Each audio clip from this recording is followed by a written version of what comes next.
नमस्कार, मैं ईश्वर केवल रमानी बोल रहा हूँ।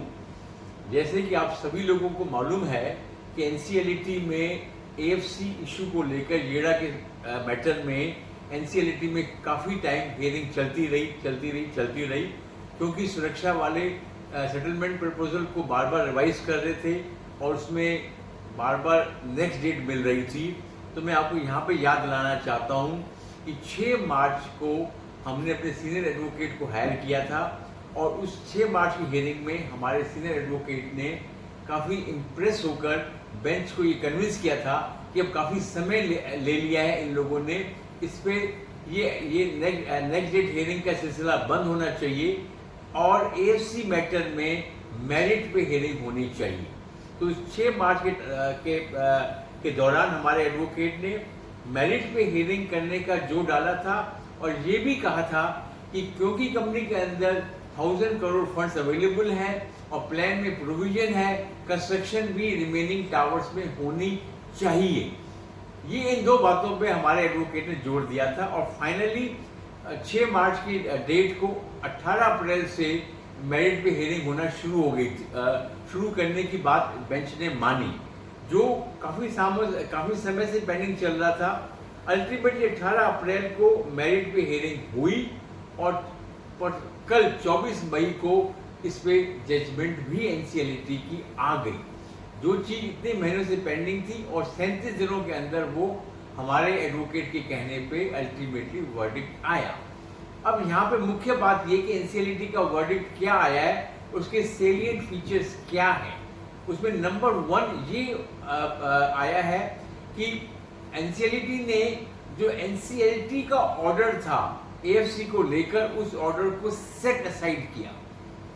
एनसीएलटी ने यह माना कि येड़ा एक सिक्योर्ड क्रेडिटर है और जब सुरक्षा ने जो प्रपोजल दिया था सेटलमेंट का, सुरक्षा ने माना कि भाई मैं 1216 करोड़ अगेंस्ट एएफसी देने को तैयार हूं, जो टोटल एएफसी 1689 करोड़ की थी।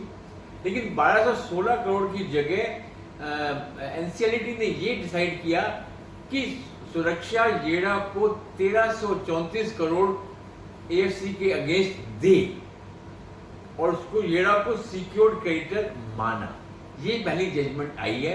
हालांकि येड़ा और पैसे की डिमांड कर रहा था और बातें भी, ईडीसी के अमाउंट भी मांग रहा था, पर बेंच ने ये डिसीजन दिया है कि 1334 करोड़ येड़ा को मिलने चाहिए against AFC.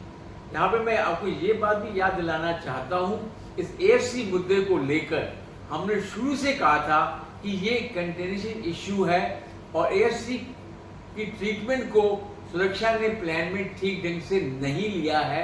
It can create a problem, ये हम बिगनिंग से कहते आ रहे हैं।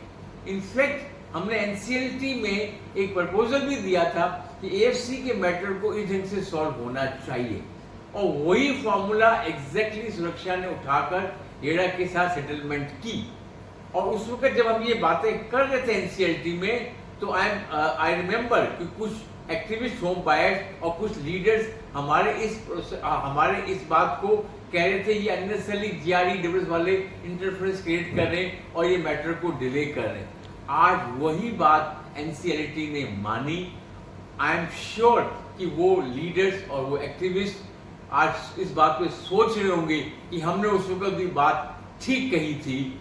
आई एम श्योर कि वो इस बात को इंटरसेप्ट कर रहे होंगे। तो पहला पॉइंट ये आया है कि येड़ा को 1334 करोड़ मिलेंगे। अब देखने वाली बात ये कि येड़ा इसको सुप्रीम कोर्ट में चैलेंज करता है या नहीं करता, वो टाइम बताएगा। नंबर 2, इस ऑर्डर में ये भी आया है कि ये जो प्लान अप्रूव्ड प्लान है सुरक्षा का, इस प्लान के तहत implementation and monitoring committee IMC इस प्लान को इम्प्लीमेंट करे। इम्प्लीमेंट करने का मतलब ये हुआ कि जो रिमेनिंग 97 टावर्स हैं उसमें अब कंस्ट्रक्शन आईएमसी को शुरू कर देनी चाहिए without taking any step which can litigate further. हम उम्मीद करते हैं अब कि आईएमसी जो बेंच ने ऑर्डर दिया, एनसीएलटी बेंच ने जो ऑर्डर दिया है, उसके तहत वो 97 टावर्स प्लस विश पॉइंट में कंस्ट्रक्शन को प्लान जो अप्रूव हो रखा है उस प्लान में ये प्रोविजन है और 1000 करोड़ प्लस फंड पड़ा हुआ है, उससे कंस्ट्रक्शन सभी टावर्स में किक स्टार्ट हो सकती है।